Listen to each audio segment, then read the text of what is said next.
심어도 9월에 나오거든요. 9월 말. 10월 초부터 10월 초에 따면 돼요. 그래서 보니까 저희 한 달 본 매출을 저기 한 일주일 반 날깍하니까 벌었더라고요. 지금 여기도 나올 거 아니에요, 이제. 아 저희는 이제 끝나죠 이제. 4단 남았죠.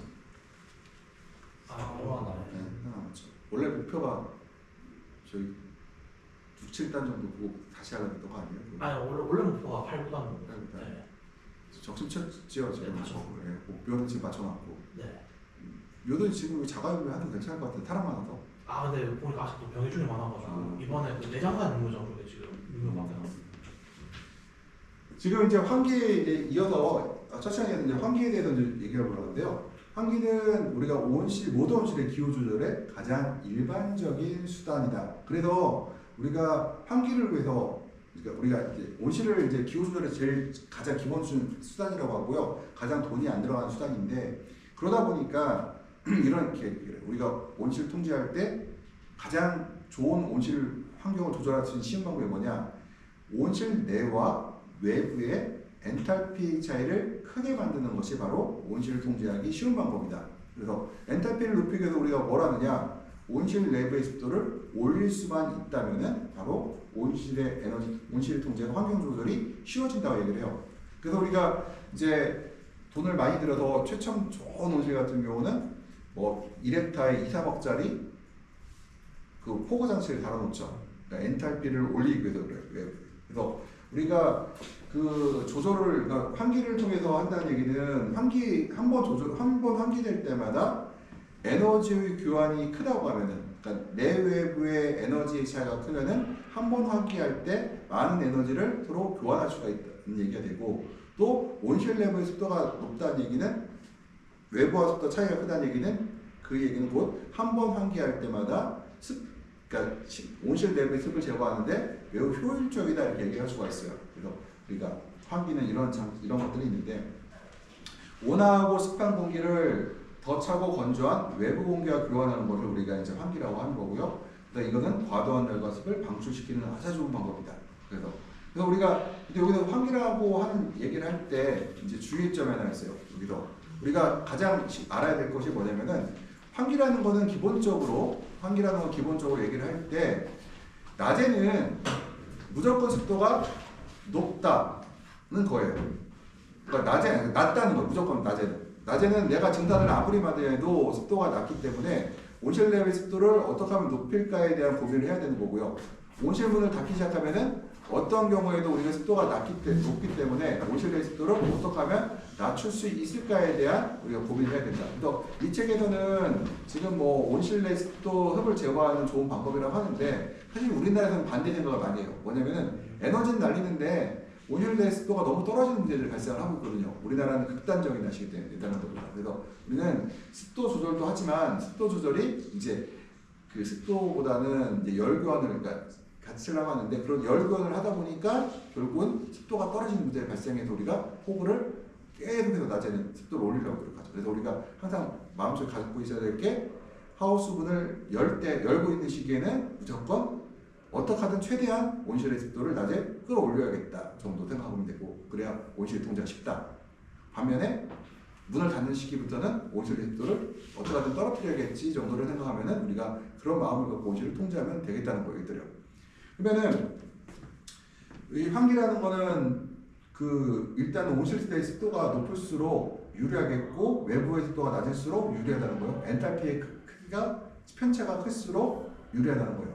캐노피 내의 공기이동 보장이 이산화탄소 제공이다. 뭐냐면은 그 환기를 하게 되면은 공기이동 그러니까 유동팬일 필요가 없어요. 사실은 창을 열어서 환기를 시작할 때는 그 유동팬을 작동하지 않아도 상관없어요. 왜냐하면 유동팬에 의한 유동보다 환기엔 유동이 훨씬 크기 때문에 의미가 없는 흐름이 되거든요. 그러면은 그다음 이산화탄소 제공이다 뭐냐? 탄산시비를 얘기할 때 우리가 인공적으로 공급하는 탄산시비가 있고 창을 열면서 들어오는 탄산시비가 있는데 우리가 문을 열었을 때 바로 환기를 할 때는 자연계에 있는 공짜 이산화탄소가 온실로 들어온다는 것들에 대해서 얘기를 한 거고 그래서 환기는 가장 일반적인 기후조절 조건이고 외부와 내의 엔탈피 교환 과정이며 습을 바깥으로 배출하는 방법이다 이렇게 생각할 수 있어요. 그러니까 습도 조절은 두 가지로 되죠. 하다가 결로의 방법, 그다음에 환기의 방법. 낮에는 환기로 하고 밤에는 결로 근데 우리나라 문제가 낮에 습도가 너무 낮아서 문제라 사실은 낮에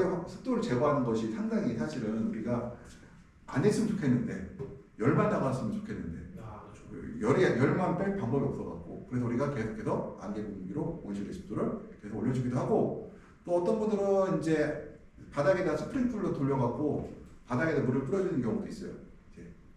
이제 습도가 낮은 온실 같은 경우는 누가 물어봐요. 야 습도가 낮은데 제가 그러거든요. 야 4m 이하는 폭을 달지 마 그러거든요. 저는요. 돈 아까워로 하는데 5m는 내가 폭을 달 수 있어 이렇게 하거든요.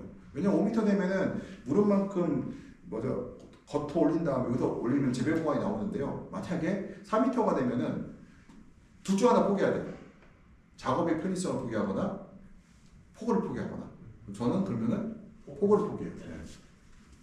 그렇죠. 굳이 내가 작업의 편의성이라는 건 인건비에 관련된 일이거든요. 내가 인건비를 굳이 더 써가면서 폭을 달 이유가 없어요. 전혀 없어요. 이것들은. 내가 이게 높아질수록 내 허리에 가까워질수록 어때요? 인건비는 절약되거든요. 그리고 굳이 그래서 항상 생각할 때 그 비용이라는 것은 인건비 비용도 생각을 해야 되죠. 사람이 아무래도 후브릭이라면은 토마토 들딸 거고 오이도 들딸 거고 그 다음에 잎도 서서 일하는 사람보다 잎 제거 효율도 낮아질 거란 말이거든요. 그 다음에 자연환경에 또 보게 되면은 이제 지붕 또는 측벽에 조절 가능한 창을 통한 공기 교환과 바람에 의한 구동 가장 보편적이고 저렴한 방법이다. 이거는 지붕 또는 측벽에 가능한 창을 천창과 측창을 이용한 방법이 있겠죠. 이것은 특히 측창을 이용한 거 보면 우리가 뭐라고 하냐면은 압력에 의한 환기라고 해요. 바람이 바깥에서 이렇게 불잖아요. 그럼 압력이 들죠. 그 다음에 천창에 있는 환기는 압력 환기와 중력 환기가 동시에 발생합니다. 중력 환기는 따뜻한 공기가 위로 빠지는 걸 우리가 중력 환기라고 하고 바깥에서 창에서 책창에서 공기가 들어온 다음에 그 압력에서 위로 일부 빠져나간 것을 우리가 압력 환기라고 하거든요. 그래서 두 가지 동시에 발생할 수가 있고요. 천창은 용마로 한쪽 또는 양쪽에 설치하였으며 양쪽에 있을 경우 풍상창과 풍하창으로 구분한다. 근데 사람들 오해하는 게 있어요. 어떤 분이 이런 얘기를 해요. 실제로 이런 얘기를 많이 들었어요. 경험을 많이 한 어떤 실제 농민들 중에서 이런 얘기를 하는 거예요. 이렇게 돼 있단 말이에요. 창을 이렇게 열었는데 바람이 이렇게 불어요. 그럼 사람들 생각할 때 바람이 이렇게 나와서 생각해요. 그럴까요? 그냥 직진. 아니에요. 아니요. 이것도 일부 있지만 일부는 이렇게 들어 압력이 걸리고 보면 다시 여기서 이렇게 빠져나가거든요. 그리고 그러니까 100% 일로 빠져나가면 일부는 일로 가고 일부는 일로 가고 가기 때문에 사실은 양쪽 창을 다 열어야 되는데 어떤 분들은 거꾸로 얘기하시는 분이 있더라는 거예요. 그래서 이거를 양쪽을 다 열면은 오히려 환기가 덜 된다고 주장하시는 유튜버가 있어요. 그래서 제가 말이 안 되는 그런 헛소리들을 하고 있어서 물론 옆으로 나가는 것도 있지만 아래로 내려가는 것도 있고 모든 게 다 발생하죠. 얘들이요. 그래서 풍화창과 풍산창은 우리가 풍상은 이제 혹시라도 이제 수업 듣는 사람을 위해서 풍상창은 바로 바람이 부는 쪽의 창을 풍상이라고 하고 풍하는 바람의 반대쪽을 풍하라고 하는데 윈드사이드, 리사이드 하잖아요. 중요한 거는 영어 사전에 없어요. 이게. 네, 없어요. 그래서 영어 사전 찾을 수가 없고요. 그럼 자연환기는 보게 되면은 권치익장은 환기구의 지붕이 하부에 있어서 바람의 영향을 감소시키고 따뜻하고 습한 공기를 지붕 아래 갇히게 되는 단점들이 있다. 그 뭐냐면 자연환기를 할 때 얘같이 그러니까 개폐식으로 권치식으로 어깨에서 여는 경우들 여기서 올해 몇 번 왔었는데 처음 사용해보죠. 이렇게 해서 여기서 커튼을 열게 되면은 이렇게 열게 되면은 여기에서 공기가 고여버리게 됐죠. 근데 여기 뜨거운 공기가 이렇게 있단 말이에요. 뜨거운 공기가 튀기는데 이렇게 올라간단 말이에요. 중력식으로 빠지는데 옆으로 빠진다는 것은 효율이 떨어질 밖에 있어요. 이 위로 빠지는 걸 뭐라고 해요? 우리가 굴뚝 효과라고 하죠. 굴뚝 효과가 사라진다. 이렇게 옆으로 돌아버리면. 그래서 지금 원칙적으로는 제가 어찌더라? 어디? 저기 케냐 관련해 갖고 자료를 수집하느라고 이제 들어가 봤더니 케냐에서 목조 온실이 많더라고요. 파이프가 구하기 어렵고 나무는 구하기 쉽고 인건비 비싸니까 목조 온실을 쳤는데 세상에나 창은 기어로 사슬로. 그래서 내가 이게 기본 개념이 우리는 어때요? 뭐 그냥 일반 뭐 어깨 뭐 거치를 여는 분들이 꽤 되시잖아요. 근데 거기는 모터 살동도 없는데 저기 사살로 해갖고 걸어갔다가 열고 있더라고요. 그래서 이게 환기와 개념이 굴뚝 환기에 대한 개념이 굉장히 높은 사람들이죠, 이것들이요. 그래서 이거는 이제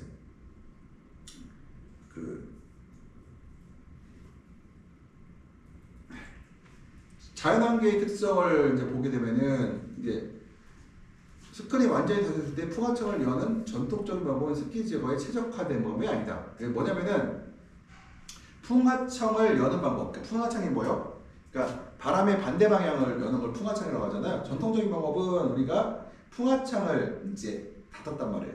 열었단 말이에요. 근데 이 상태에서 뭐냐면 스크린이 완전히 닫힌 상태에서 풍화창을 열었을 때 환기가 잘 될 것인가에 대한 이제 얘기를 했죠. 지금 같은 보면은 우리가 풍상과 풍화가 있는 어때요?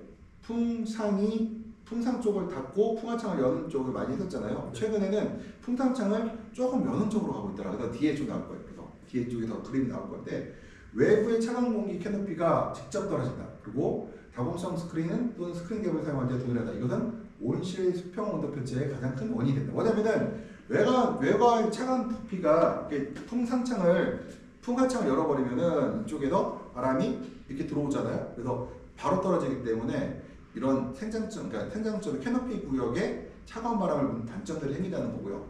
그 다음에 이제 그거 어떻게 할 건가 뒤쪽에서 설명이 될 거예요. 환기구의 기능은 일반적으로 자연 바람을 이제 기반으로 하고 있죠. 그래서 바람이 부족하거나 그러니까 바람이 없을 때는 이제 또한 다양한 풍성 및 풍향의 결과에 직접적으로 미치며 교환된 공기의 정확한 양은 알기 어렵다. 그러니까 우리가 자연환기의 특징은 뭐냐? 일단은 얼만큼 환기가 되는지는 우리가 계산하기 어렵다. 기계식 환기는 어때요? 쉽죠? 모터로 밀어내는 모터의 그 압력만 우리가 계산하면은 우리가 쉽게 계산할 수 있다는 거예요. 그래서 자연풍은 이제 바람 부족하면은 바람이 불지 않고 내릴 때는 이제 일단 환기가 잘 안 될 수도 있고 두 번째 그다음에 다양한 풍성 및 풍향은 그러니까 우리가 이제 풍속 풍향의 결과에 대한 미형을 치는데 우리 직접적인 계산이 어렵다는 얘기를 하고 있어요. 바람이 없는 경우 온실 내부의 온도가 더 높거나 절대 습도가 외부에 증가하면 온실 내부 공기의 무게가 줄어들기 때문에 환기의 온도를 일시에 보고요. 환기의 개방을 줄이면 바로 굴뚝 효과를 자극할 수 있다. 그래서 굴뚝 효과를 위해서는 이제 굴뚝 효과가 이제 여기서 발생한다는 얘기고요. 환기구 개방과 일사량의 관계는 이산화탄소 농도에 부정적인 영향을 줍니다. 그래서 환기구를 많이 열면은 바로 이산화탄소에 부정적인 영향을 준다는 얘기를 하고 있고요. 일사량이 많을 때 공급된 이산화탄소 대부분이 환기에 의해 손실된다. 그래서 일사량이 많을 때는 공급된 이산화탄소가 환기에 의해 손실된다는 얘기는 뭐냐면은 내가 탄산시비를 할 때 얘기해요. 탄산시비를 인공적으로 할 때는 이런 자연환기에서 손실이 발생한다는 거죠. 그러니까 반대로 말하면 자연환기를 하고 있을 때 뭐 해야 돼요? 탄산시비를 하지 말라는 얘기예요. 그러니까 탄산시비를 하지 말라기보다는 경우에 따라 다르긴 하지만 생각을 많이 하고 고민을 많이 하고 하는 얘기예요. 예를 들어서 유럽같이 네덜란드같이 CHP를 사용해서 탄산가스가 공짜야. 그러면은 써도 돼요, 안 돼요? 써도 되죠. 근데 내가 액화탄산가스 쓰고 있어. 그러면은 쓰기가 굉장히 곤란할 수 있다는 거죠. 그래서 네덜란드 애들이 책을 보게 되면은 탄산가스가 되게 뭐라고 하죠? 해프다고 하나? 굉장히 여유롭게 써요, 얘들. 근데 우리는 걔는 CHP에 의한 천연가스 태워서 쓰는 거고 우리는 액화로 쓰기 때문에 개념 자체가 다르고 우리는 되게 아껴 써야 되고 걔들은 어차피 다 버리는 건데 다 버리는 거거든요. 그러니까 추경 탱크에 물을 채울 때 얘들이 계속해서 탄산가스가 나온단 말이에요. 그래서 걔들 뭐 1000ppm 이렇게 나와요. 걔들 보면 우리가 1000ppm 공급하려고 하면은 제가 그랬죠. 400인데 외부 400이잖아요. 600으로 공급하는 거하고 800으로 공급하는 건 가스가 2배 차이인데 2배 차가 아니라는 거예요. 4배 차이라고 했죠. 그 다음에 400하고 600하고 1000하고는 3배, 4배, 6, 8, 90, 4배 차이죠. 4배가 아니라 한 16배 차이예요. 16배 차이. 실제로 훨씬 많은 타산가를 공급하죠. 왜냐면은 우리가 그러니까 이동 속도는 농도에 비례하거든요. 그러니까 농도에 비례하기 때문에 쭉쭉 빠져가거든요. 낮 환기하고 기회적 또는 단열 냉각에서 얘기를 하는데요. 이제 강제 환기를 얘기하는 거죠. 낮 온도가 높더라도 빛이 강하다고 하면은 밤온도를 낮추는 것이 훨씬 쉽고 저렴하다. 이거는 제가 평균 온도 개념을 얘기하는 건데요. 낮 온도가 높다고 하면은 pH 균형을 이루면은 강하다고 하면은 우리가 어떻게 해요? 밤 온도를 낮춰서 평균 온도를 맞추는 것이 쉽다는 얘기를 하는 거고요. 냉각 장치를 이용한 공기 온도 하강은 환기창을 열 필요가 줄어 에너지 오실 때 수분 이산화탄소의 완벽한 방법으로 보인다. 그러니까 냉각 장치를 말하는 거 여기서 뭐예요? 냉각 장치라는 거 여기서 에어컨을 얘기하는 게 아니에요. 여기서 이 책에서 말하는 냉각 장치는 바로 뭐다? 식물. 아니. 식물. 증산, 그러니까 우리가 폭우를 말하는 거예요. 에어포구나 뭐 페넨패드 방식 같은 거, 그러니까 결국은 증발 냉각을 얘기하는 거죠. 증발 냉각을. 그래서 그러다 환기창을 닫으면 냉각으로 해서 약 700W의 냉각 열량이 필요하다. 그러니까 환기창을 닫으면 예를 들어서 지금 창을 닫으면은 봄에 창을 닫잖아요. 우리나라는 여긴 700W라고 되어 있는데 네덜란드가 우리보다 광이 작거든요. 근데 우리가 만약에 커튼을 열지 않고 창을 열어버리죠. 그러니까 커튼을 닫지 않고 그냥 5, 6월 달, 7월 달에 그냥 놔둬버리면은 내부가 800에서 850 정도가 나와요. 그러니까 더 높죠. 그렇죠? 그러니까 그러면 그게 뭐예요? 초당 제곱미터당 800에서 850 정도의 냉각 열량이 냉각 부하가 필요하다는 거. 만약에 우리가 이제 800W 정도의 에너지를 제력하려면요. 전기 에너지 얼마 써야 될까요? 3배에서 4배 정도니까 3000W 정도가 필요해요. 그러니까 이거는 우리가 엄청나게 3kg 전기죠, 그러니까. 네. 3kg 전기면은 말이 안 돼. 우리 그 에어컨 얼마요? 보통 3kW짜리 집에 쓰고 있죠. 와. 네. 전기. 그러니까 만만치 않은 그래서 그다음에 생산과 품질은 수익된 비용을 보장할 수 있어야 돼. 그러니까 비용을 생각해야 된다고. 항상 이 모든 걸 얘기를 할 때 바로 이 비용적인 계산을 얘기해야 된다. 그래서 작물은 온도와 광 비율을 규정을 확인하며 온실의 온도는 높은 광 수준에서 크게 제한하지 않아야 된다. 광량이 많으면 온도가 높아야 된다는 얘기야. 광량 대비 온도 비례를 만드는데 여기서 광이 많다는 얘기는 한계가 있죠. 얼마예요? 우리가 외부 광량 700W, 내부 광량 400W 정도면은 이제 그 한계 700W가 우리가 그 뭐라고 하죠? 교과서적인 그러니까 책에서 나오는 700W가 한계점이고요. 네. 자체로 해서. 근데 실제로는 400W 정도. 왜 400W냐? 외부 다른 조건들. 다른 조건들이 안 맞아서 습도라든가 이산화탄소라든가 뭐 이런 여러 가지 조건들이 안 맞기 때문에 통상 이거 정확한 값은 아니에요. 400W 정도가 우리가 광합성의 한계광이다 이렇게 얘기를 해요. 일반적으로 얘기할 때. 왜냐? 이제 다른 요인들이 하나가 부족. 그러니까 최소유리 법칙이라고 했잖아요. 그래서 어느 한계가 부족하면은 낮은 쪽으로 가기 때문에 모든 환경 조건을 100% 맞춘다는 거는 불가능하죠. 예를 들어서 5, 6월 달에 폭우 썼잖아요. 네. 몇 프로 나와요? 6월 달 쏘니까? 이거 보고 없습니다. 없어요? 네. 폭우 쏴도 50%가 안 나와요. 특히 저렇게 정식하고 나면은 30-40%밖에 안 나오고요. 그리고 우리가 여기서 낮의 온도가 높다고 생각하는 것보다 밤 온도를 낮추는 것이 훨씬 쉽고 저렴하다. 이거는 주의점 하나 있어요. 이 밤 온도 낮추라는 건 몇 도까지 낮추라는 얘기예요? 토마토 기준으로 13도. 예. 오이는 15도. 파프리카는 16, 7도. 작은 파프리카는 조금 낮춰야 돼. 큰 파프리카는 조금 17도까지 가야 되거든요. 그러면은 이거는 실수를 잘못하면은 어떤 일이 발생하냐면은 13도 관리하는 사람이 주가 온도를 높게 관리하고 밤에는 10도 관리해버리면은 작물이 망가져요. 그래서 이것도 네덜란드 사람에서 봤을 때는 이 낮다는 의미가 바로 우리가 낮다는 개념이 아니고 우리는 정상적인 관리가 얘들 낮다고 그러거든요. 우리가 이제 보통 토마토 기준으로는 온도가 많이 올라갔어요. 13도에서 15도를 사람들이 유지하려고 많이 노력하고 있어요. 또 과거 10도, 13도에서 유럽은 17도, 15도에서 13도, 15도 내려갔죠. 그러니까 지금 네덜란드와 우리의 온도가 지금 같아지고 있어요. 붙었다 지금. 왜냐? 에너지 문제 때문에 붙었고 우리는 13도, 2도 올렸더니 생산성이 훨씬 올라가거든. 그러니까 올라가고 있죠. 지금. 우리가 이제 냉각의 또 다른 이유를 보면은 바로 JTB다. 그 야간의 증발량이 매우 낮은 수를 떠들 때 냉각 시스템을 이용해서 제등은 열과 냉기를 단기 전용하게 히트펌을 사용할 때 매우 에너지 효율이 높아진다. 이거 뭐냐면은 냉각은 우리가 야간 증발이 낮게 떨어지게 되면은 이제 열과 냉기를 저장해서 히트펌프를 사용하게 되면은 에너지 효율이 높아진다. 에너지를 절약할 수 있다는 것, 습을 제거하게 되면. 그 다음에 그러나 기계식 냉각은 자연환기보다 많은 에너지를 투입되어 생산과 품질에 부정적인 영향이 있다. 뭐냐면은 앞에 거 히트펌프 사용하면은 좋다고 하잖아요. 근데 문제는 바로 기계식 냉각은 자연환기에 비해서 에너지 투입이 많이 되어 이제 이런 생산 뭐라고 하죠? 그 효율이 떨어진다는 거죠. 이게 잘못하면은 오히려 마이너스일 수도 있다.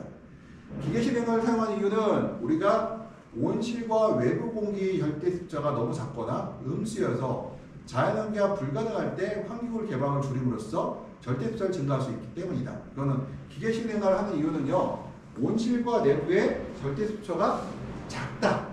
그러니까 이 얘기는 뭐예요? 외부의 습도가 매우 높다는 뜻이거든요. 매우 높다. 그럼 언제 이 시기가? 여름철. 장마철. 정확히 말하면 장마철이에요. 이 시기가.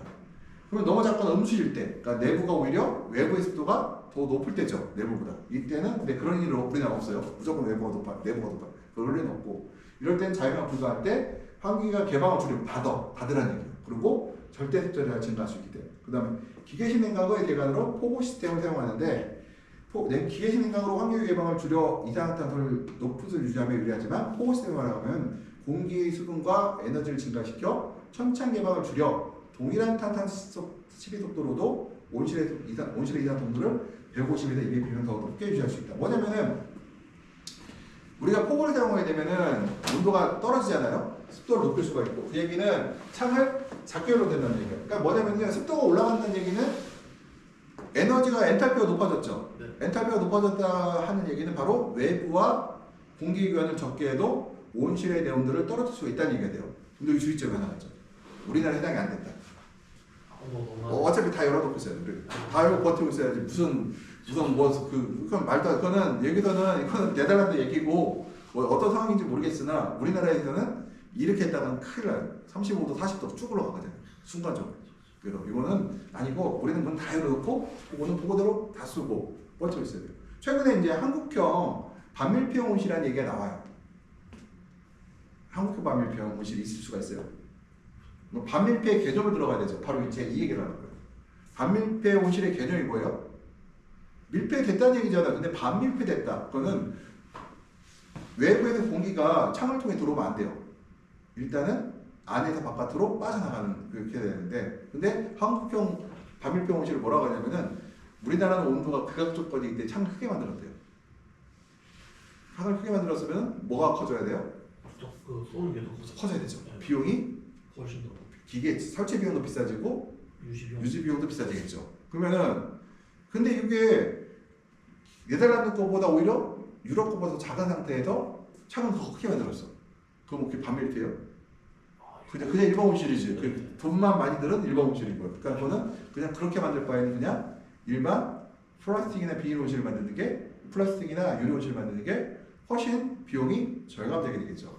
그러니까 그래서 요 개념을 얘기를 할 때 그래서 그 얘기야. 그러니까 반밀폐 온실에 적용된 얘기거든요. 이게 반밀폐 온실에서 습도를 높이고 창을 작게 열고 하는 이거 반밀폐 온실을 이 플랫 엠파먼트에서 얘기하는 게 주로 반밀폐 온실을 자꾸 얘기하고 있어요. 여기서 반밀폐 온실을 이 책의 저자 중에 하나가 반밀폐 온실의 그 개념을 만든 사람이에요. 이 사람이.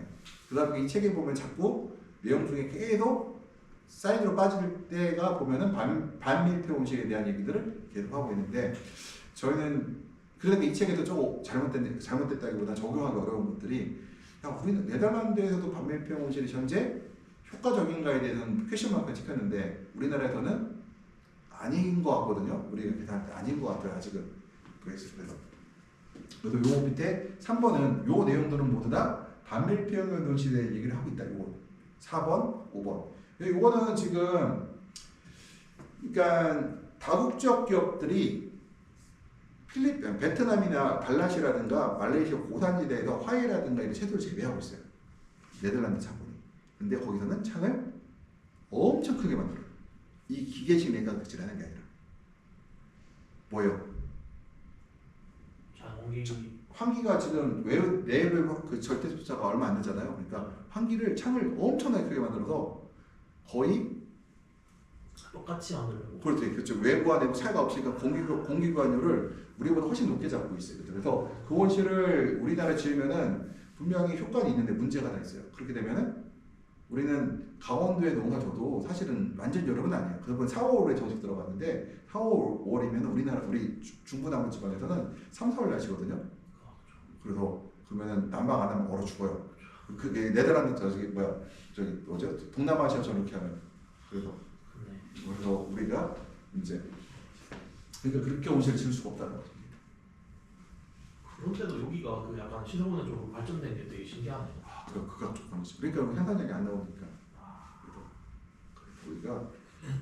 우리가 아주 우리나라 사람들이 아주 안 좋은 환경에서 진짜 그 여름에는 거의 아열대 지역이고 겨울은 시베리아만큼 춥고 그 광은 광 없는데 열매 잔뜩 따라 나와 있고 굉장히 그러니까 네덜란드 그러니까 그 플랜트 엠파워먼트는 과일 착화 전략이 보면은 광량에 따라서 그 과일 다르라는 그 수혜선이 있어요. 근데 그걸로 하면은 이제 그 예측 모델로 해서 과일 수확량들이 예측이 되거든요. 네. 근데 우리나라는 반대로 가거든요. 광이 많을수록 광이 없을수록 과일 개수가 증가지고 광이 많아지면서 과일 개수가 척심치니까 이제 과일 계속 줄어들거든요. 그러니까 우리가 볼 때 야 광량에 따른 과일 예측 모델을 만들 수가 없겠다고 저희가 하고 있어요. 그러니까 네덜란드 애들도 만든 광량 따른 예측 모델을 만들었는데 잘 안 맞거든요. 우리나라는 더 안 맞죠. 그래서 예측 모델링 한다는 사람 보면은 일부는 인정해요. 모델링. 근데 아직까지도 자기 세대에 대한 강가 많더라고요. 모델링이 맞다고 생각하는 사람이 있는데 모델링 연구하다가도 제가 아는 저기 전북대 교수 같은 경우는 이제 모델링 하긴 하는데 안 맞는다는 자기들도 안 맞는다 얘기를 해요. 그러면 GP에서 이제 플랜트 엠파워먼트에서 이제 플랜트에서는 GP를 위한 얘기를 하거든요. 이 GP가 그런 뭐냐면은 에너지를 적게 쓰면서도 식물체의 그 스스로 회복되는 능력을 강화시켜서 이제 그 농사를 짓자가 바로 GP 개념이거든요. 그러면은 낮 시간 동안에 광량이 많을 때 환기를 최소화시키려서 잎 주변의 이산화탄소와 절대습도를 높여 기온을 통한 이산화탄소 이동을 촉진한다. 맞아요, 틀려요. 광량이 많은데 환기를 최소화시켜요. 언제 쓸 수 있느냐? 3월 달에. 그리고 나 겨울에 쓸 수 있어요. 겨울에 뭐 어떻게 쓸까요? 저는 이걸 여름에, 그러니까 겨울에 쓰라고요. 이 전략을. 뭐냐면은 아침에는 우리 조저가 온도가 좀 낮기 때문에요. 일단 기본도 잘 열리지도 않고 그다음에 아침에 그러니까 온도 너무 빨리 올라가요. 그래서 그때는 그냥 놔두고 광이 언제 좋아요? 11시, 12시는 좋죠. 그때 600W가 들어오거든요. 네. 그때 창을 닫고 아니면 작게 열고 이산화탄소를 공급해라. 그럼 습도도 올라가겠죠. 내가 그 전략은 바로 쓸 수가 있겠어요. 낮 시간 동안만. 이 전략을 이제 겨울철에 사용할 수 있어요. 우리 3, 4, 5월 달에는 너무 더워요. 절대로 사용할 수 없어요. 그때 썼다가 큰일 나요. 그때는. 그래서 이거 사용할 시기가 그래서 우리가 보통 우리 진흥청 책에 보면은 탄산 시비 시점을 일주로 얘기를 하거든요. 네. 저는 그게 아니라 해가 정중하게 떴을 때 그때를 사용하는 것이 오히려 효과적인데 문제는 시간이 짧다. 그러면 뭐냐? 탄산가스통을 설치한 비용, 이산화탄소를 쓰게 되면은 계속 사도 언젠가 다 써야 되거든요. 네. 그러면은 이게 과연 이제 그거 따져봐야 돼요. 이제 쓰시는 시간이 짧기 때문에 그거까지 따져봐야 돼요. 이거 통 유지 비용까지 이 비용. 왜냐면 그게 공짜가 아니거든요. 통 만들면 나중에 저 안전검사도 받아야 되고 교육도 받으러 가야 돼요. 그래서 여러 가지 그런 것들이 있기 때문에 그런 비용까지 감내하고 할 것인가를 생각해야 됩니다. 그러니까 이거는 하나 설치할 때 그냥 하는 게 아니에요. 행정적인 법정 비용이 있다. 예, 법정 비용도 있어요. 가스안전과 뭐죠? 관리비용도 받아야 되고 그 점검도 받아야 되고 그 다음에 탄산가스를 넣으면은 계속 쓰는 게 아니라 언젠가 슬슬 빠져나가거든요. 시간 조금씩 안 써도. 그래서 이 얘기는 저희가 이제 낮에 겨울철에 쓸 수 있는 전략이다. 왜냐하면 광량이 600W밖에 안 되니까 쓸 수가 있어요. 아무리 세면 600W거든요. 환기량을 줄이는 방법은 그러니까 산란유리 또는 산란제, 코팅제 피복제를 사용한다. 이제 환기량을 줄이는 거는 우리가 겨울철에 환기량이 문제가 돼요?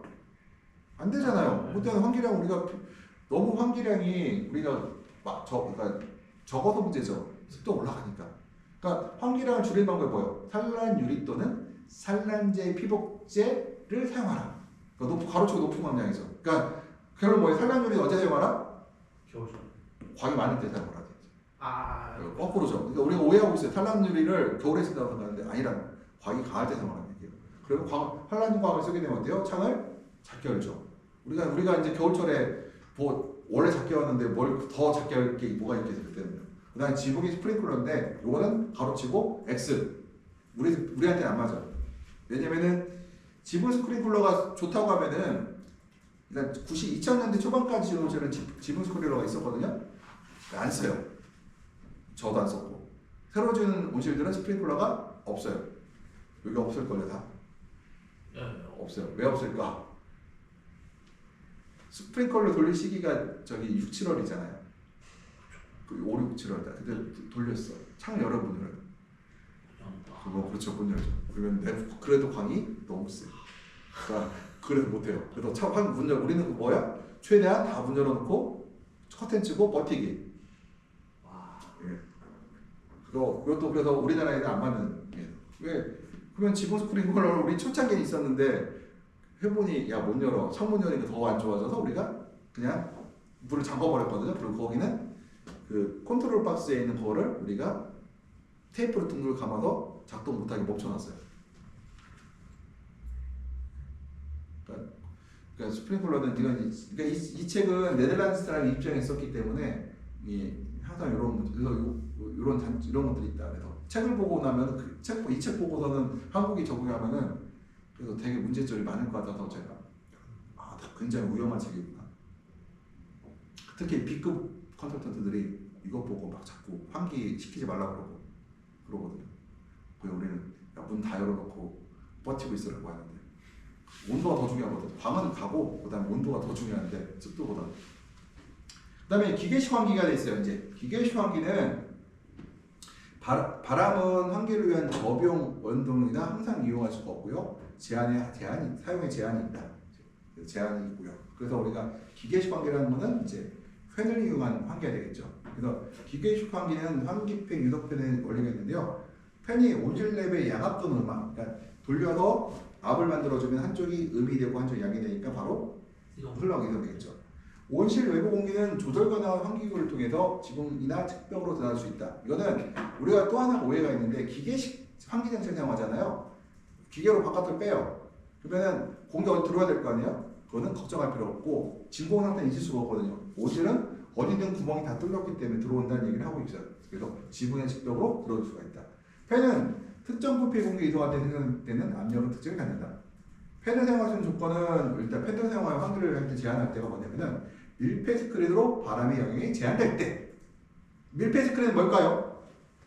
우리가 쓰고 있는 저 보온 낙엽의 저기 뭐죠? 저거 아니요. 저기 뭐죠? 그 에너지 스크린이나 알림 스크린을 얘기하는 게 아니라 밀폐 스크린은 공기가 통하지 않는 스크린. 그러니까 보온 낙엽 일종의.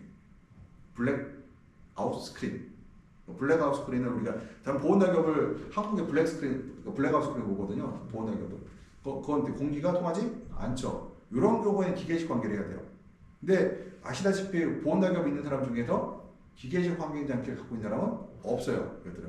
기계식 환기 장치를. 기계식 환기 장치는 뒤에서 그림으로 좀 보여드릴 건데 아래에 있는 공기를 빼서 어느 관을 통해서 바깥으로 빼는 시스템이거든요. 이거는 어떤 장점이 있을까요? 정밀하게 제어가 된다. 왜냐면 우리가 모터도 전기 쓴 만큼 바람이 100%는 아니지만 그만큼 빠져나가니까요. 그래서 야간에 최소한의 에너지를 사용한 증산을 하기 위해서. 그러면은 내가 이제 제어가 어떻게 돼요?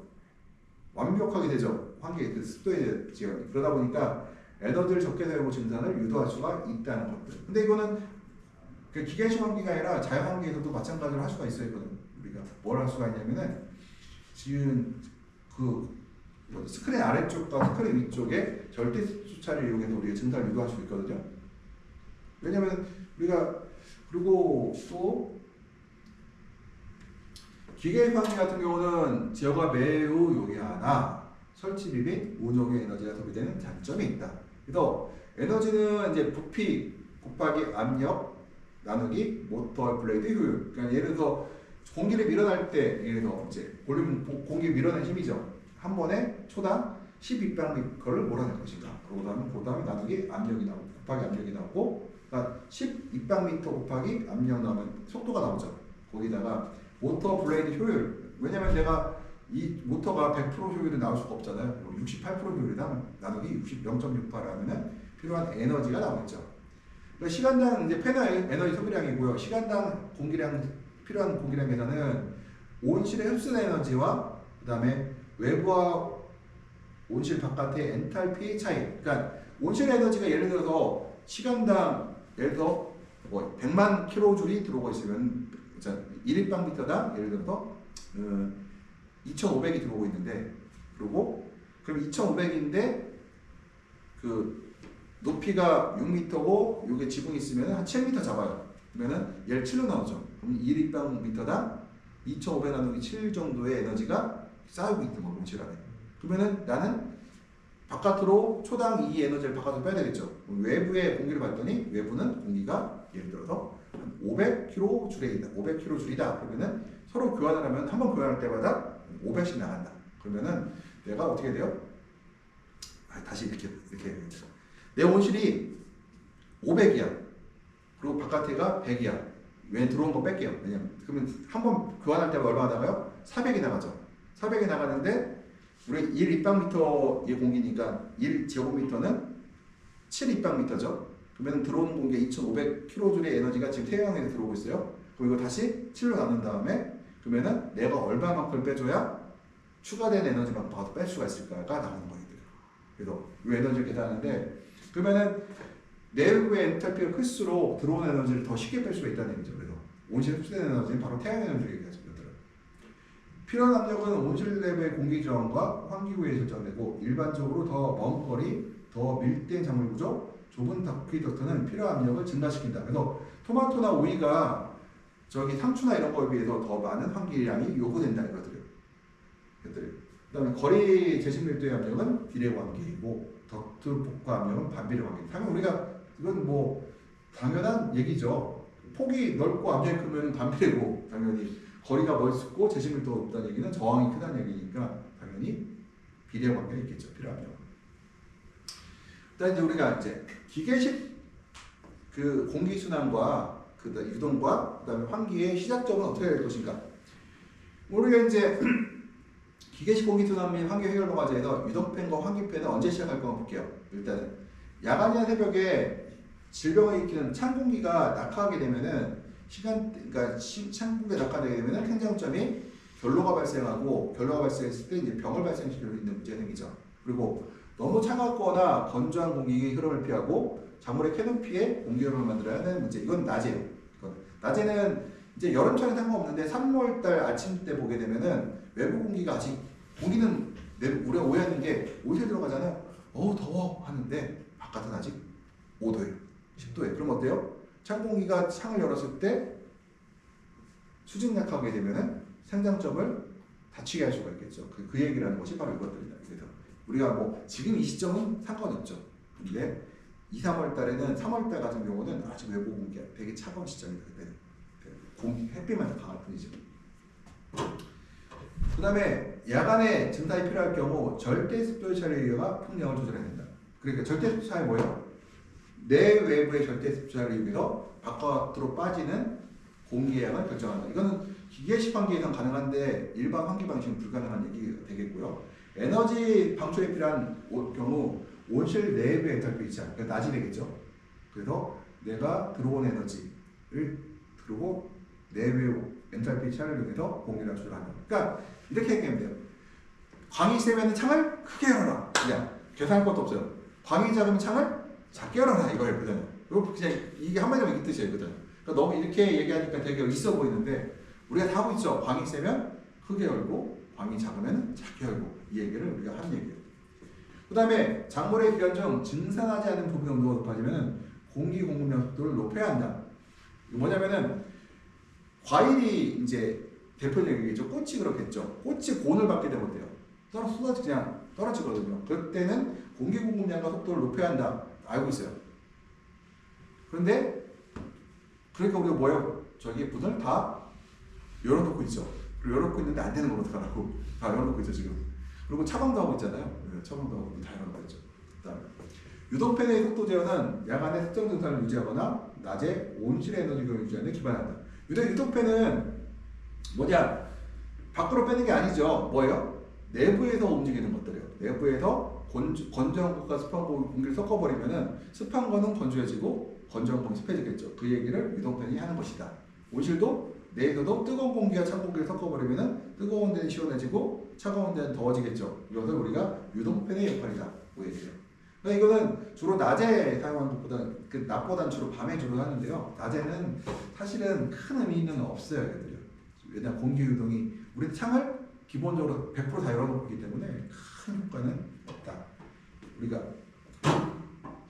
이게 이제 그 다음 걸 보게 되면 우리가 이제 캐파를 볼게요. 이제 그 습도 조절을 위한 환기 시스템의 캐파는 어느 정도 돼야 될 것인가를 볼게요. 네. 환기 시스템의 용량은 안정된 절대 습도를 유지하기 위해서 외양 것이어야 된다. 그래서 안정된 절대 습도를 유지하기 위해서 어떻게 제어할 수 있는가? 일단 수분 조절에 대한 기초와 환기 용량이요. 우리가 좋은 온실 기후를 유지하려면 온실에서 배출된 수분량은 온실 내부의 수분 일단 양을 알아야 되는데 온실 내부에서 생성된 수분에서 결로를 뺀 것이 바로 배출된 chung 온실 안에 있는 새로 만들어진 수분량이 되겠죠. 그래서 온실 내부에서 낸 수분량은 일반적으로 식물의 증산이죠. 토양, 그다음 바다, 그다음 식물 폐기물 증발량. 식물 폐기물 증발량이라는 거 우리 생각을 안 하는데 지금 여기는 깨끗이 치우죠. 근데 대형 농장들은 이파리를 바로 제거를 안 해요. 일이 밀리면 바닥에다 다 모아놨다 한 번에 제거하거든요. 요 얘기를 하는 거예요. 식물 폐기물은 가끔 어떤 유튜버에 제가 이제 그걸 올려놨더니 어떤 분이 이러는 거예요. 더럽게 관리한다. 근데 내가 댓글 안 달았어요. 원래 다 그렇게 일이 밀릴 때는 그러니까 여유가 있을 땐 치우죠. 근데 여유가 없을 때는 지금 치고 나오기도 바쁘기 때문에 다 밑에 밀어놓고 말르면 어때요? 일이 쉽죠. 그러니까 그게 말린다고 하거든요. 그래서 요 식물 폐기물은 바로 그 얘기를 하는 거예요. 그러니까 그러면은 온실 내부에 생성된 물이 총량이겠죠. 이게 지금 실제로 그러니까 생성된 물과 결로수를 뺀 것이 이 문제고. 그럼 낮에는 어때요? 우리가 증산을 만들려고 하죠. 뭐예요? 식물과 그 다음에 바닥에다 물을 뿌려줘요. 우리가 증산도 하고 식물에 바닥에 물을 뿌려서 버려요. 낮에는 습도를 올려주려고 하죠. 포고도 쏩니다. 그럼 온실에 배출되니까 온실 공기 중으로 들어가는 물의 양을 늘려주려고 하는데 밤에는 거꾸로 줄여주려고 하죠. 그래서 줄여주려고 하죠. 특히 겨울철에 문 닫는 시점에 줄여주려고 하죠. 그거 생각하셔야 돼요. 온실 내부에 그러니까 수분 배출량을 밤에 줄여주면은 그만큼 뭐가 줄어들어요? 난방비가 줄어들거든요. 공기 중으로 들어가는 수분량을 줄여주면은 난방비가 줄어들어요. 온실 내부 생성 수분과 온실 내부 온축은 측정이 어려운 한계가 있다. 어려워요. 우리가 계산할 수가 없다. 그래서 우리가 결과로만 안다. 뭐냐? 절대 습도가 올라갔는지 내려가는 거지 각 부위별로 얼만큼 올라갔는지 알 수가 없어요. 그러면은 딱 봤더니 절대 습도가 그러니까 공기로 유입되는 습이 너무 많은 것 같은 데이터가 나오고 있어요. 그럼 어떻게 해야 돼요? 줄이고 싶어. 어때요? 그러면은 잎을 잘라줄 수도 있고요. 또 하나가 그 난방 파이프 있죠. 그로우 파이프라는 난방 파이프. 그걸 온도를 줄여줘도 돼요. 그러니까 우리가 제일 좋은 거는 공기 식물체 증산을 그러니까 공기 유동을 만들 때 그 그로우 파이프에는 난방 파이프의 효과는 있는데 문제는 추가 증산을 만들어낸다. 추가 증산을 만들어내는 거 되게 안 좋거든요. 밤에. 그래서 우리가 그래서 요즘은 그로우 파이프나 이런 히팅에 의한 공기 순환은 조금 사용하지 않는 쪽으로 가고 있다. 이 책에서 전반적으로 얘기하는 내용도 그렇게 얘기하고 있어요. 그러니까 그로우 파이프의 사용량을 좀 줄이고 우리가 공기 순환이라든가 다른 방법으로 공기 유동을 더 일으키자. 그래서 공기 유동을 일으키게 만든 지금 새로 만든 제품이 뭐가 있어요? 그게 바로 수직팬이다. 수직팬이 바로 그로우 파이프의 사용량을 줄이려고 만든 거라고 하시면 돼요. 그 자체가 그게. 지금 계획은 뭐예요? 에너지를 적게 들어가는 쪽. 에너지 적게 들어가자.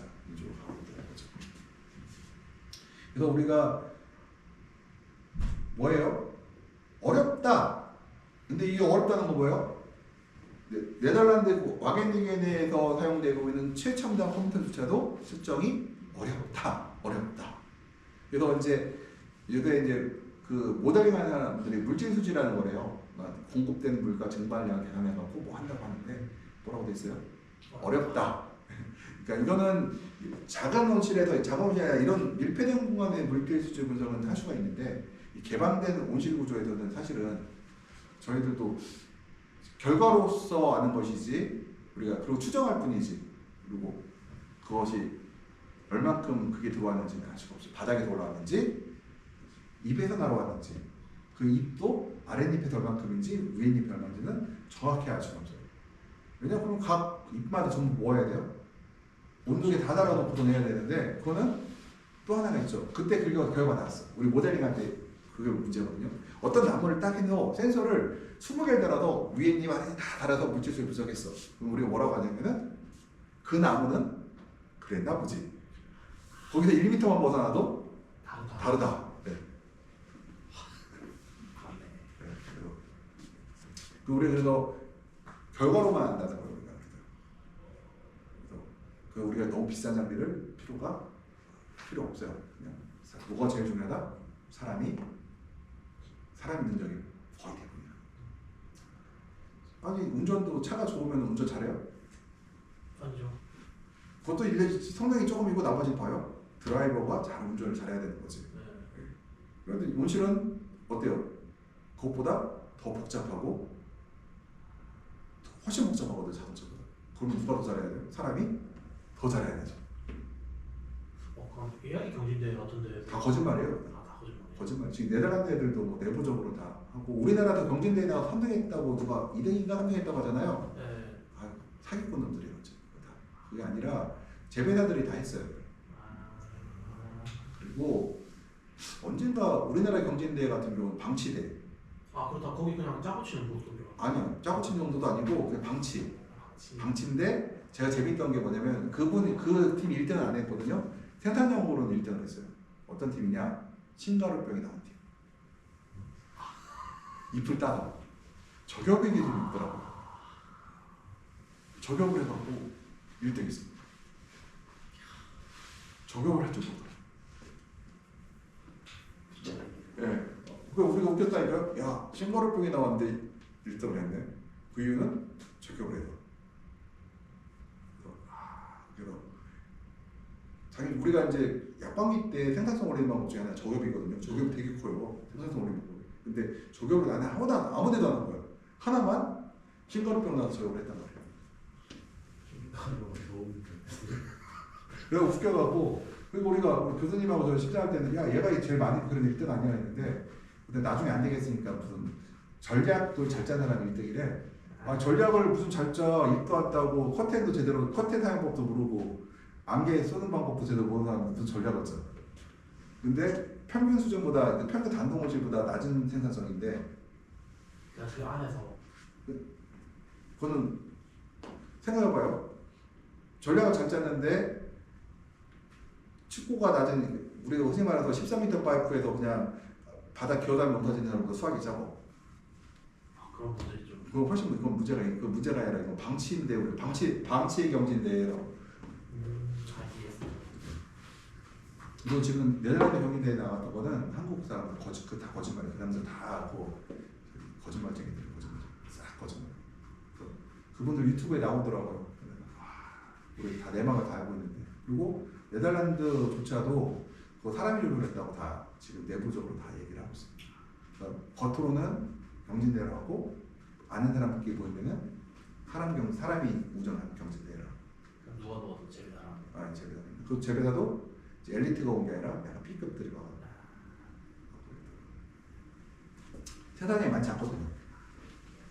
그리고 거기 보면은 사람을 이겼다고 해요. 사람이 누구였냐면은 정상적인 사람이 아니라 그냥 엘리트 팀 아니었어요? 엘리트 아니에요.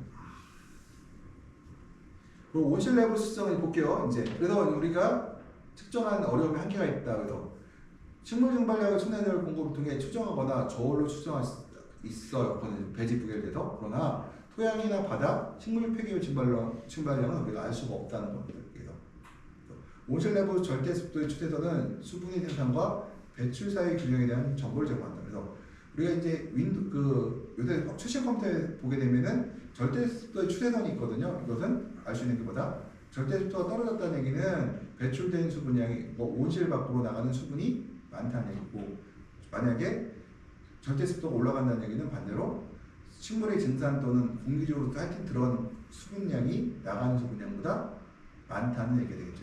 이거는 이거 보면은 이제 수분 조절에 기초한 환기 용량을 볼게요. 이제 12, 그러니까 200m당 10g의 물이 들어있는 게 녹색선이에요. 그러니까 HA가 절대습도의 규정을 만드는 것이고요. 빨간색 어때요? 10에서 12g으로 올라가고 있죠.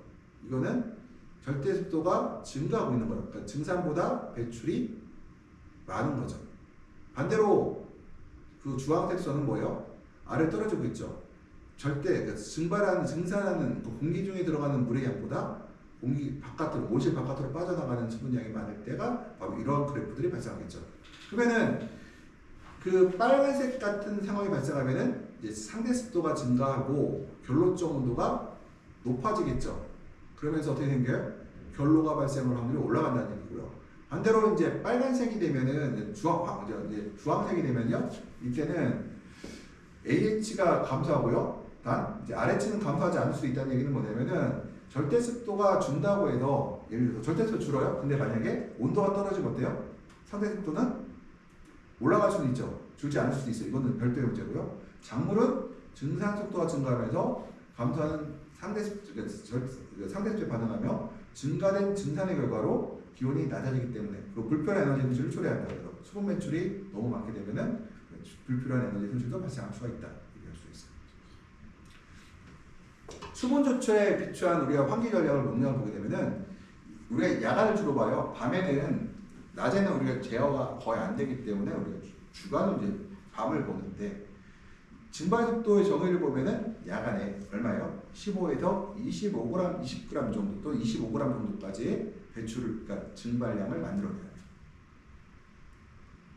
물을 그러면은 15에서 25g, 20에서 15에서 20g 또 25g면은 제곱미터당 1헥타로 따지면은 150m에서 약 250m의 물을 시간당 만들어내고 있고, 그렇죠? 그 다음에 10시간 문을 닫고 있다고 하면은 1.5톤에서 약 2톤에서 2.5톤의 물을 공기 중에 증발시키고 있다. 그러면 입방을 따져야겠죠? 그러니까 2.5, 이게 1톤 따질게요. 22톤 따지고, 그러니까 만 제곱미터는 측고가 7m, 6m일 때 6만 얼마요? 6만 입방미터, 지금 7만 입방미터의 공기가 있죠. 7만 입방. 그리고 내가 거기 나눠보면 되죠. 공기가 입방미터당 얼마큼의 물이 증발하고 있는지. 엄청난 양이고. 그래서 우리가 이 정도 증산량을 하는데 최소 증산량으로 하는데 이 증산량을 유지해줘야 식물이 건강하게 자랄 수 있다. 칼슘 흡수라든가 이게 잘 되고 있다. 근데 요거는 딸기도 마찬가지. 딸기는 약간 아래쪽에 15g 정도 되겠죠. 토마토나 파프리카는 25g 올라갈 때고요. 그래서 딸기도 15g이니까 15g 정도의 물을 증발하려고 하면은 일단 이 증발이라는 거는 난방을 얘기하거든요. 그러니까 에너지 보존의 법칙이잖아요. 그래서 물을 증발할 만큼 에너지가 투입돼야 되는데 그러려면은 막대한 난방이 이제 들어갈 수밖에 없다는 거죠. 그 다음에 우리가 바닥을 피복하고 식물 폐기물 증발을 방지한다. 이건 뭐냐면은 바닥을 완전히 도포한다. 또 완전 방수포 그러니까 방수포로 바닥을 깔아버린다는 거죠. 지금 오늘 다져보면은 방수포가 아닌 데가 많아요. 여기도 지금 방수포가 아닌 것 같아요. 방수포 아니요? 아닌 것 같아요. 방수포로 깔아야 돼. 업자들이 숨 쉬어야 된다고 방수포 안 깔고요. 방수포를 깔아야 돼. 뭐 숨 쉬는 거는 뭐 지금 이제 여름에는 좀 도움이 될 수 있는데 우리 겨울을 나는 문을 닫는 시기가 길거든요. 그래서 보통 우리가 문 닫기 시작했잖아요. 네.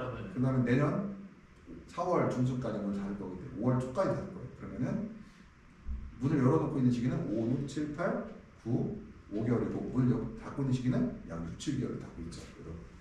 그리고 바닥에서 올라오는 물은 바닥에 물 뿌려주면 돼요. 그냥. 근데 에너지 손실은 막을 방법이 없잖아요. 그 다음에 또 다른 추가 수량 방법은 센서 정보를 기반으로 작물의 예산 야간 증산을 계산하는 방법이 있는데 이거는 잘 모르겠어요. 이거는 어떻게 하는지 사실 믿을 수가 없고. 그 다음에 환기 시스템에 의한 총 수분 배출량 빼기 작물의 예산 야간 증산량은 추가 증발량이 되겠죠. 그래서 그러니까 추가 증발량을 이제 만들 필요는 없겠죠.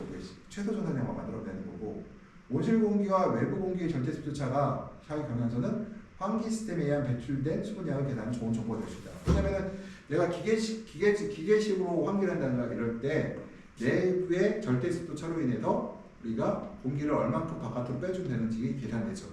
그러니까 내부가 예를 들어서 5g이 차가 나요. 그러면은 내가 1입방미터 나갈 때마다 5g의 물이 빠져나가는 거잖아요. 근데 식물이 15g을 공급하고 있어요. 그러면 3입방미터로 쳐요. 그러면은 얘가 한 시간에 한 번 정도만 왔다 갔다 해주면 안 돼요. 바로 그 문제를 해결할 수가 있죠.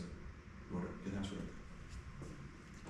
그래서 수분 배출량은 모두 있지만 작물마다 다르다. 다르죠. 달라요. 근데 수분 배출량은 다른데 절대 습도는 같다. 이게 같아요. 환경 작업 때는 상대 습도와 온도를 측정하여 AH를 계산할 수 있다. 그래서 절대 습도는 어때요? 모두 같다고 보시면 돼요.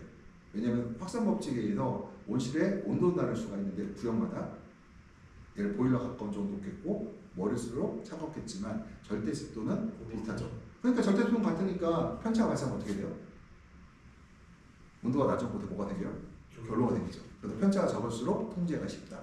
그래서 1년 동안 두 작물의 그러니까 1년 동안 외기 절대값을 측정하면은 볼게요. 1년 동안에 두 작물의 외기 절대값을 보게 되겠어요. 이제 보게 되면은 AH, 그러니까 아웃사이드, 검정색이 이제 아웃사이드예요. 바깥이고. 그다음 절대수도가 5위가 보게 되면요. 5위가 이게 지금 어때요? 절대습도가 쭉 8월, 10월까지 높다가 중간에 이게 빨간색 있죠. 이거는 중 아래로 떨어졌죠. 거베라 떨어지고 그 다음에 빨간색은 이제 거베라예요. 거베라는 이렇게 가고 있죠. 이렇게. 여기가 왜 그러냐면 여기는 왜 갑자기 떨어지냐면 안 심어서 그래요. 재배를. 네. 지금 여기는 지금 그래서 여기 보게 되면은 지금 거베라는 거의 1년 계속 평균 유지되는 거 볼 수가 있어요. 그리고 왜 그러냐면 거베라는 크기가 어때요? 큰 차이가 안 나죠. 네. 유지할 수가 있고. 온실은 온도는 밤에도 변했으므로 여기에 절대된 AH 절대 습도는 반드시 증발 또는 환기 결과는 아니라는 거. 그 다음에 지금 총 배출량을 볼게요. 델타가 이제 OE가 있고 델타 제베라가 있고 뭐냐면은 이게 뭐냐면은 이제 온실 내부와 외부의 절대 습도 차를 갖다가 표현해 준 거예요. 어떤 거는 OE가 어때요? 크죠? 네. OE가 크다고 제베라가 작죠. 그래서 누가 더 그럼 배출 많이 해줘야 돼요? OE가 더 많이 해줘야겠죠. 그죠? 시간당 용량이 OE가 더 크다고 볼 수가 있어요. 우리가 절대 습도 차이를 그러니까 편차를 봐야 돼요. 외부와 내부의 편차를 보고 우리가 환기를 제대로 시킬 수 있을까 말까라는데, 그러니까 환기창이라는 거는 거베라 키울 때는 환기창이 아무래도 좀 더 작아도 되겠죠. 요것들이 바로 어디 나오느냐? 렛츠고로 시스템이나 호겐드로 컴퓨터 이 시스템이 들어가 있어요. 그래서 제가 절대습도 차를 이용해서 이제 이걸 할 수가 있다. 위 대기에서 이제 보면 온실과 외계 절대습도가 되면은 이제 네덜란드 조건이에요. 6월 달부터 10월까지는 온실 내부 외부의 절대습도가 너무 적어서, 그러니까 외부가 좀 높다는 거죠. 그래서 외부가 높아서 15에서 20g 증가하기 위해서는 아주 높은 환기량이 필요하다. 그러니까 큰 환기량이 필요하다는 얘기고요. 우리나라 똑같죠. 우린 어때요? 더하죠. 더하면 진짜 있어요. 그래서 절대습도 차가 적을 때는 온실의 온도를 높이거나 창문을 개방을 아예 제한하여 환기를 제한하거나 스크린을 닫아 온실의 절대습도를 높이고 팬을 가동하는 것.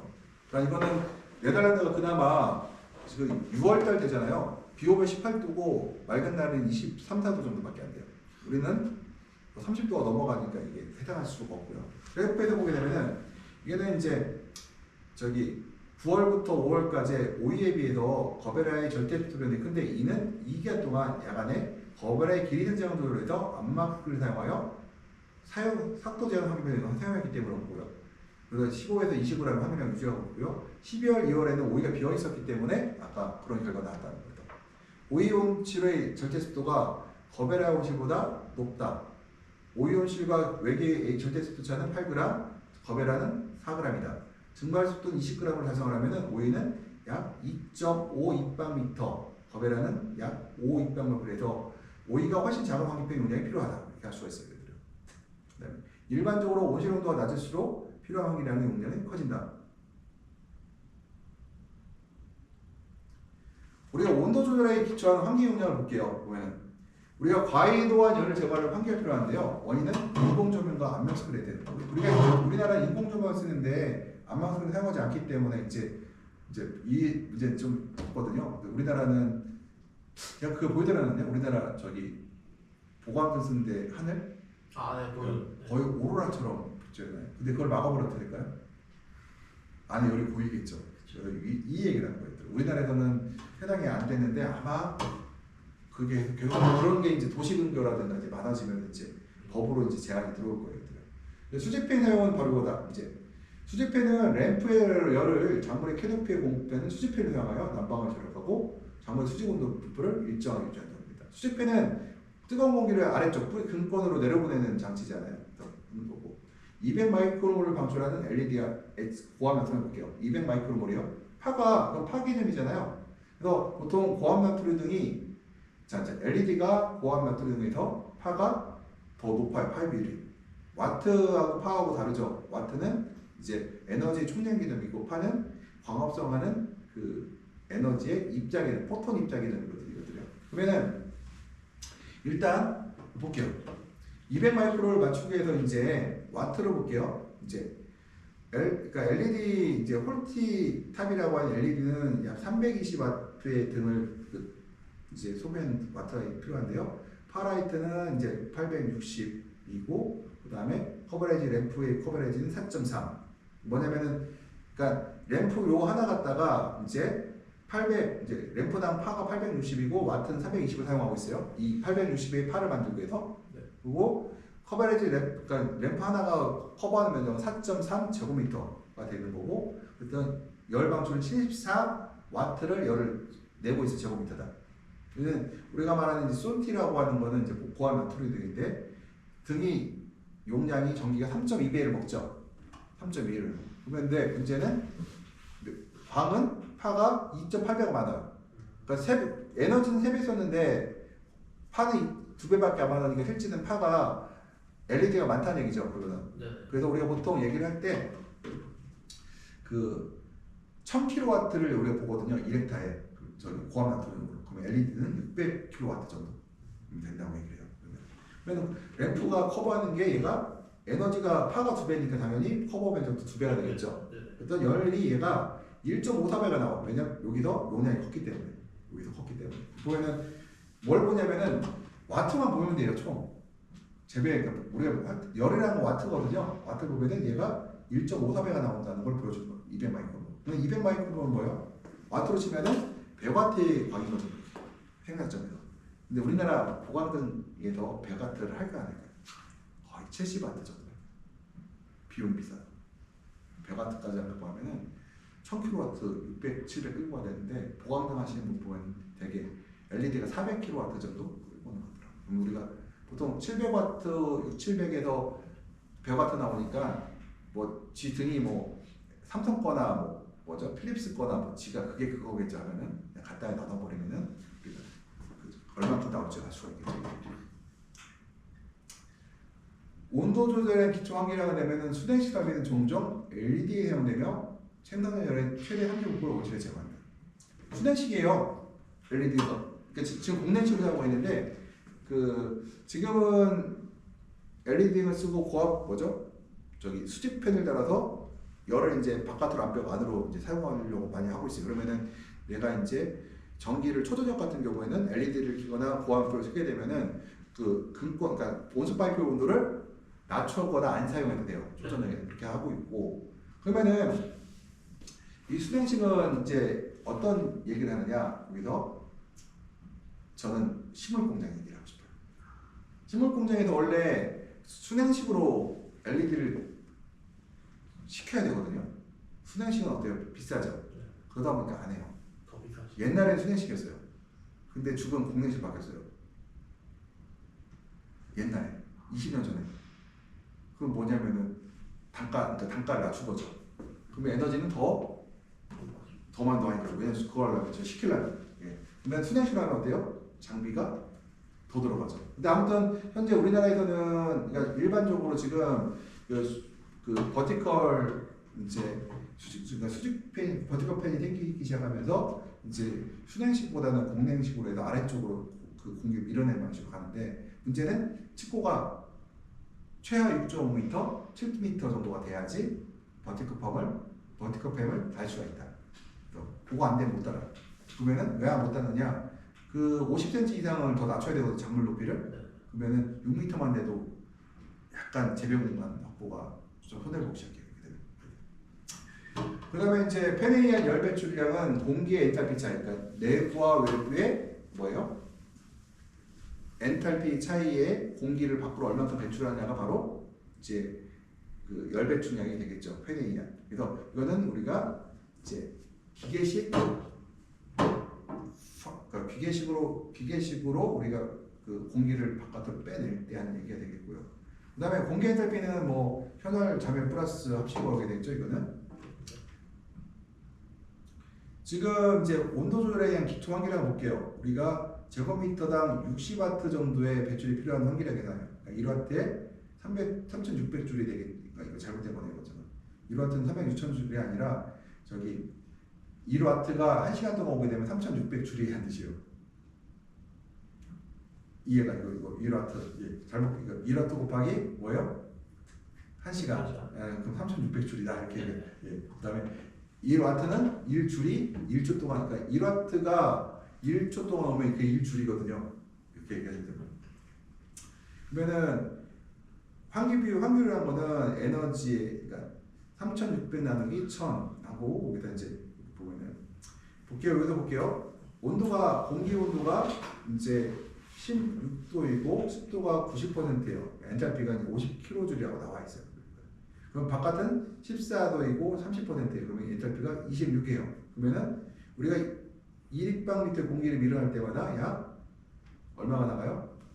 26하고 여기가 50이니까 24가 나가는데 그것은 이제 60W, 24W 필요하잖아요. 이거를 갖다가 이제 여기다 60을 나눈 다음에 하면 9 정도, 그러니까 여기 9立方미터 공기가 나가자. 24잖아요. 제곱미터니까. 그래서 9立方미터 정도가 나가야 된다는 얘기고 되고.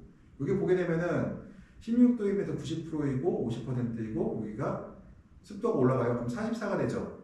외부 공기가 높을수록 어때요? 36입방미터, 그러니까 제곱미터다. 에너지가 36번이 공기가 교환돼야 된다는 얘기거든요. 근데 36은 아니죠. 왜냐면은 우리가 칩볼을 6m 잡으면 7이니까 7호 35니까 5번은 공기가 왔다 갔다 한다는 얘기죠. 그 다음에 18도가 돼요. 이제 뭘 보여드리려고 하냐면은 재밌는 사실이 있어요. 습도가 높으면 공기 교환율이 어떻게 되느냐 볼게요.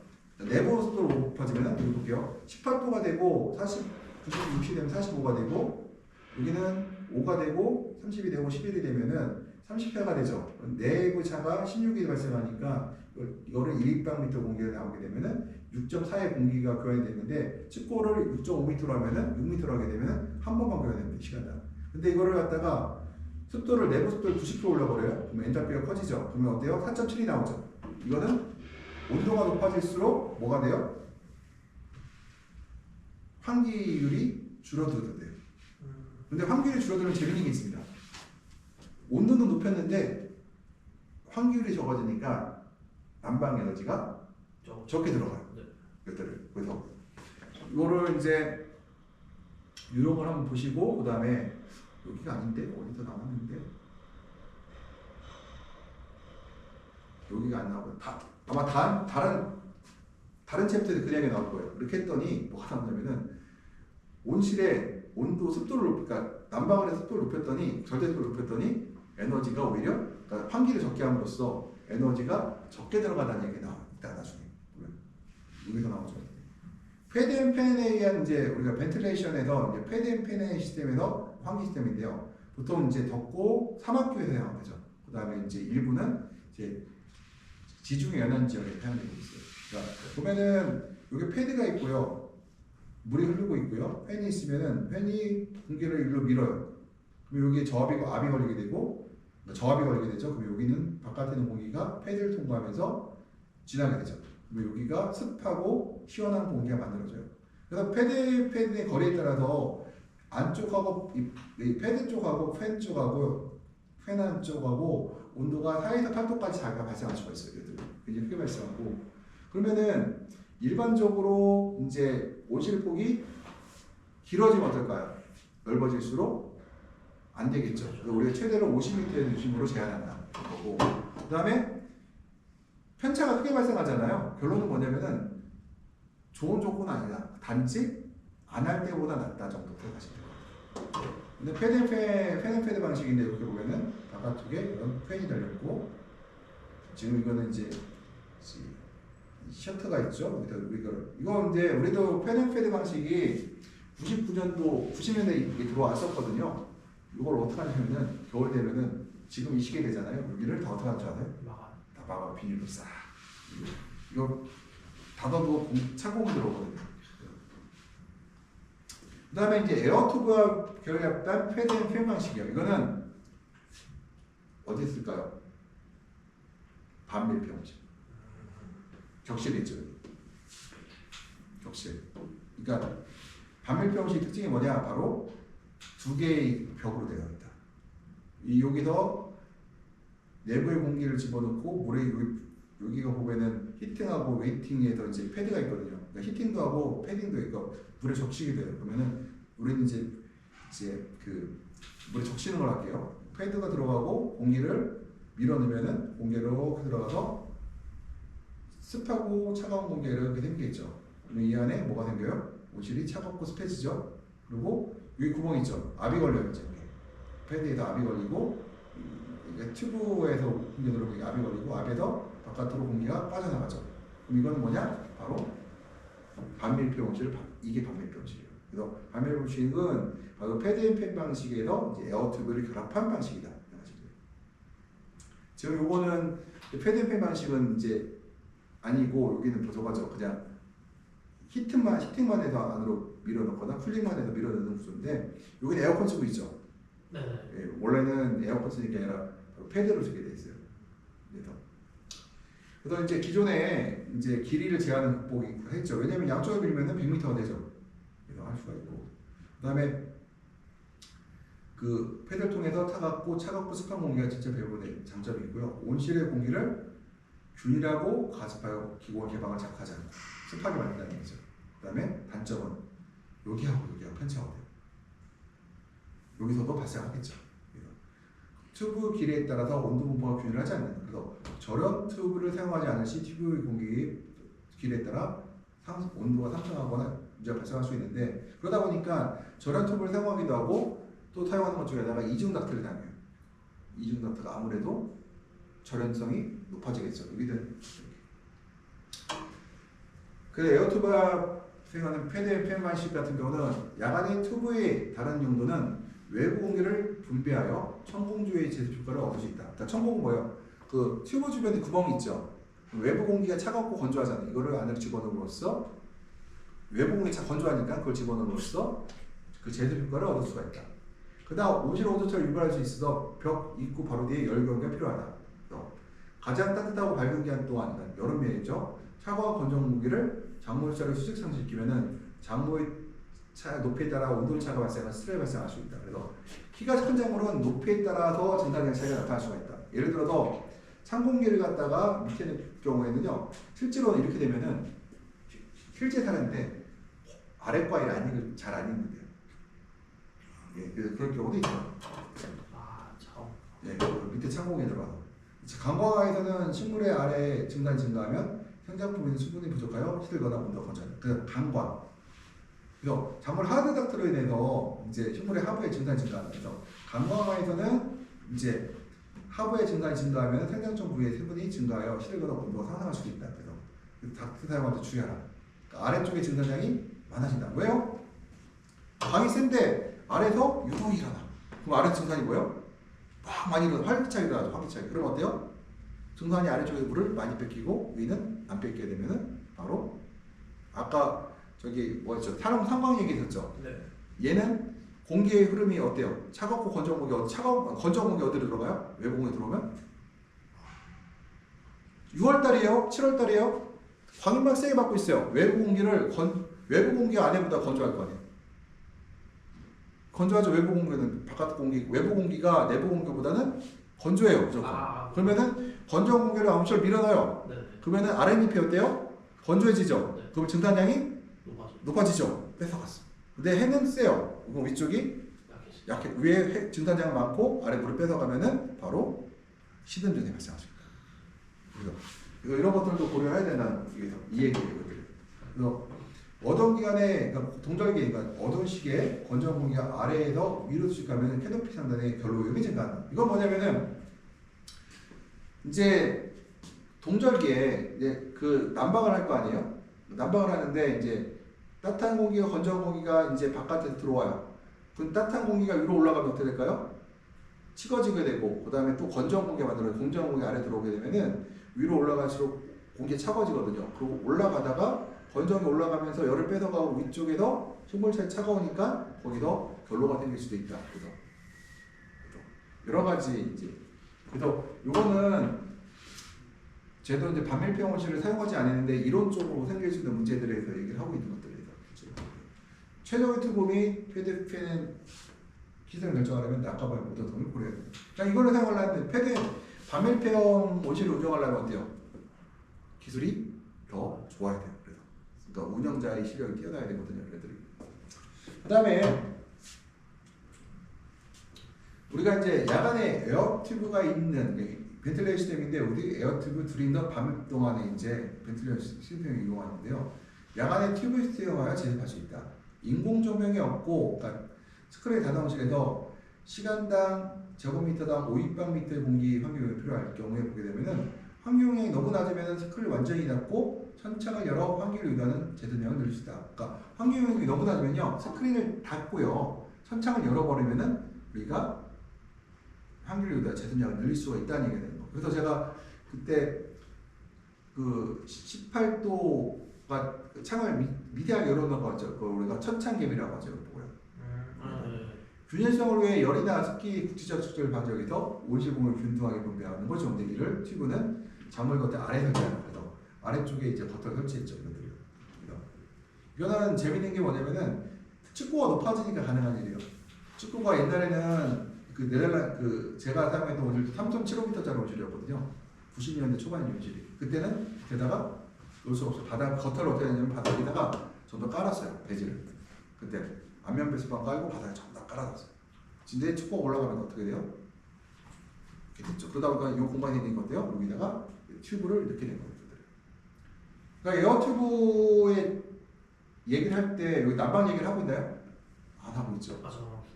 원래 난방용이 아니기 때문에 난방용이 아니고 순환 공기 순환용 뭐 어떤 반밀폐 원칙은 뭐예요? 바깥에서 건조한 공기를 안으로 끌고 오게 하는 용도지 이것들이에요.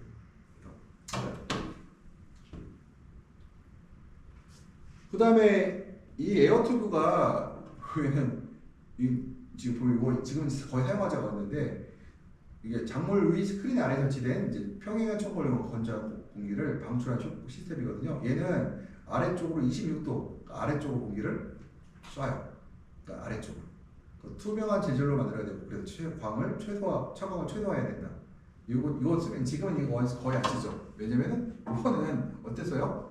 밑에 겉을 설치할 수 없을 때 사용했던 방법이고, 그래서 5m 우리가 이제 제곱미터당 이제 5인방 용량을 만들기 위해서는 우리가 보통 약 2% 차광이 된다 이렇게 하고 있습니다. 야간에 에어튜브가 있는 환기 시스템 사용을 보다 건조한 공기 분배 튜브는 모든 스크린의 위치와 개방형 통창구에 작용할 수가 있고요. 환기구는 주로 방충 밸브로 사용되며 자연 환기에 비해 훨씬 작은 구멍으로 매우 조심스럽게 작동해야 된다. 그러니까 자연 환기에 비해서 어때요? 환기구가 작아야 된다는 얘기예요. 뭐요? 반밀폐 원실 이렇게 하죠. 그러니까 환기구가 바깥 작아야 돼요. 그래서 이 에어튜브 사용하는 반밀폐 원실들은 창이 작게 해서 하고요.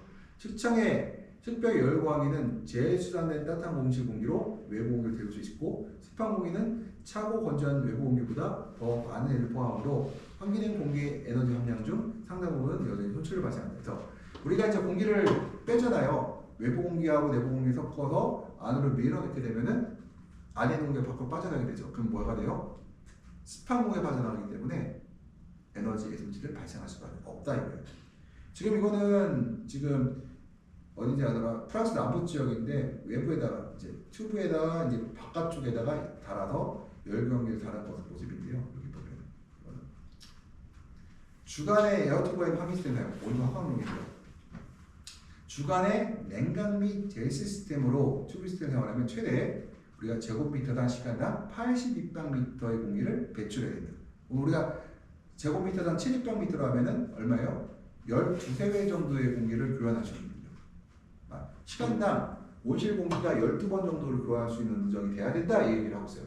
그래서 우리가 환경용 튜브 지름이 최대 1m 정도. 크죠? 이게 몇 cm에 80cm인가요 여기가? 80이면 일반 될 건데 80cm짜리. 보통 우리가 한 1m짜리 값을 사용한다. 또 굉장히 큰 거 사용하고 있어요. 왜냐면 시간당 10시간당 온실을 14번 공기를 교환한다는 얘기는 엄청 큰 얘기거든요. 이것도 엄청 큰 얘기예요. 그 다음에 우리가 에어튜브 환기system 있는 경우 환경을 채통할 수 있는 바로 반밀폐 온실 얘기하는 거고, 이론적으로 완전 밀폐 온실도 가능하다 건데, 뭐 이거는 뭐 완전 밀폐 온실 장점은 광수가율 좋죠. 그 다음에 최대 사용할 수 있고, 왜냐면은 내가 습도 조절할 수가 있으니, 그 다음에 보충 유입을 방지할 수 있고, 이게 제일 커요. 이산탄소 효율 효과, 내가 배양되는 온실가스의 최소가 있는데 이건 모르겠어요. 아직까지 없는 온실은. 그러니까 상업용 온실은 없고 반밀폐용 온실도 아직도 지금 퀘션 마크만 찍혀있는 상태고요. 주간에 에어튜버가 있는 환기 시스템을 사용하게 되면 완전 밀폐용 온실 장단점은 이거는 이 책에서 얘기하고 있는데 한번 그냥 제가 PDF로 올려드릴 테니까 한번 보고 가세요. 네. 굳이 이거를 내가 단점은 되게 많죠. 그 다음에 반밀폐 온실 같은 경우는 우리가 벌레 피해가 없어야 돼요. 벌레 피해가 있으면 우리가 그냥